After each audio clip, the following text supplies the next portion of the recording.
Ulysses Alfred Lord টেনিসনের বিখ্যাত monologue, dramatic monologue.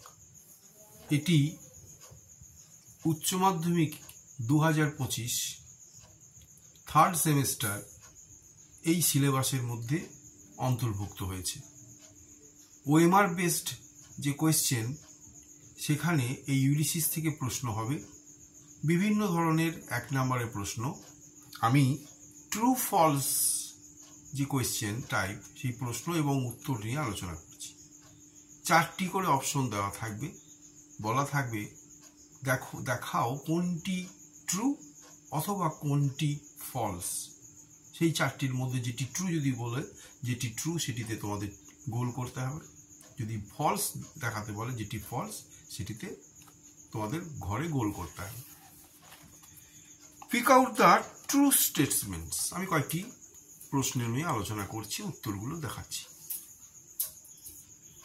Pick out the true statement মানে যেটি সত্য, ঠিক, সেটিতে তোমাদের গোল করতে হবে, খুঁজে বের করতে হবে। 1. Ulysses is vexed with excessive traveling. Ulysses প্রচুর ভ্রমণ করে সে ক্লান্ত, 1 নম্বর। মোটেই নয়। He is tired of ruling the savage people of Ithaca. Ulysses বন্য জাতিকে শাসন করে সে ক্লান্ত, এটা ঠিক। আর কি আছে, সবগুলো আমাদের দেখতে হবে। He feels disturbed by his aged wife.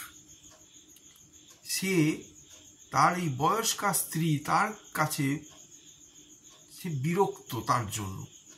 সবটা ঠিক নয়। He is afraid of growing old. সে বৃদ্ধ হতে ভয় খায়। তাহলে 4টি অপশনের মধ্যে কোনটি ঠিক সব থেকে কাছে? He is tired of ruling the savage people of Ithaca. ইথাকার যে বন্য অশিক্ষিত বর্বর জনগণ, তাদের শাসন করে সে ক্লান্ত, এটাই ঠিক। Ulysses 2 number. Ulysses compares himself to a rising star, sinking star, bright star, twinkling star। 4টি তারার সাথে নিজেকে তুলনা করেছে। আমরা দেখেছি উত্তরটা কোনটা হবে? সিঙ্কিং স্টার, ডুবন্ত। তার কারণ যে তারাটা আস্তে আস্তে মিলিয়ে যাচ্ছে। ইউলিসিস তিনিও প্রৌঢ়ত্ব থেকে বার্ধক্যে উপনীত, তার জীবন শেষের দিকে, তাই নিজেকে তুলনা করছেন সিঙ্কিং স্টার। এবং গোটা কবিতাটি তার এই ভ্রমণ, সবটাই ইটার্নাল ট্রাভেলার, এটা একটা প্রতীক।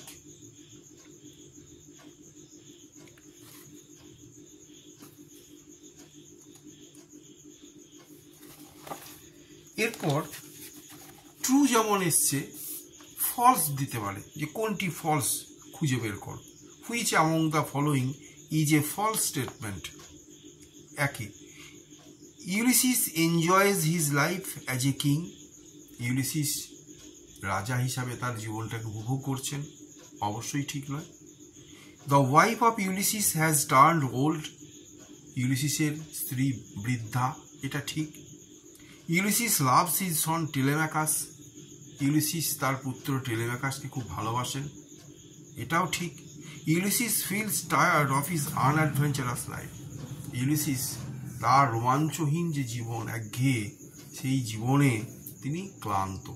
তাহলে এই সবগুলোই ঠিক। এখানে ফলস স্টেটমেন্ট কোনটা খুঁজতে বলেছে? ফলস কোনটা? Enjoys his life as a king. Ithaca রাজা হিসাবে তিনি উপভোগ করছেন, মোটেই তা নয়। তো এটা ফলস। উত্তরটা হবে 1 নম্বর।